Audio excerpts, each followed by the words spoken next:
Hello friends, పుదీనా పచ్చడి కోసం ముందుగా పుదీనా, పచ్చిమిర్చి, టొమాటో తీసుకోవాలి. అలాగే ఒక చిన్న నిమ్మకాయ సైజ్ చింతపండు తీసుకోవాలి.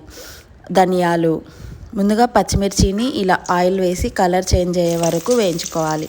తర్వాత వేరే ప్యాన్లో ధనియాలను వేయించుకోవాలి. ధనియాలు ఆయిల్ వేసి ఏం అవసరం లేదు, అలాగే వేయించుకోవాలి. తర్వాత టొమాటోస్ వేయించుకోవాలి. పుదీనాను యాడ్ చేసుకొని, పుదీనా చూడడానికి ఎక్కువగా అనిపిస్తుంది కానీ వేయించితే తక్కువ అవుతుంది. కొంచెం మగ్గే వరకు వేయించుకోండి. తర్వాత మిక్సర్ జార్లోకి పచ్చిమిర్చి, సాల్ట్, ధనియాలు యాడ్ చేసి మెత్తగా పేస్ట్ చేసుకోవాలి. తర్వాత చింతపండుని యాడ్ చేసి మెత్తగా పేస్ట్ చేసుకోవాలి. మనం ముందుగా వేయించి పెట్టుకున్న పుదీనాను కూడా యాడ్ చేయాలి. అంతే, మెత్తగా గ్రైండ్ చేసుకొని ఫైనల్గా పోపు పెట్టుకోవాలి. అంతే, ఎంతో సింపుల్ అండ్ ఈజీ పుదీనా పచ్చడి రెడీ. జస్ట్ 10 minutesలో అయిపోతుంది.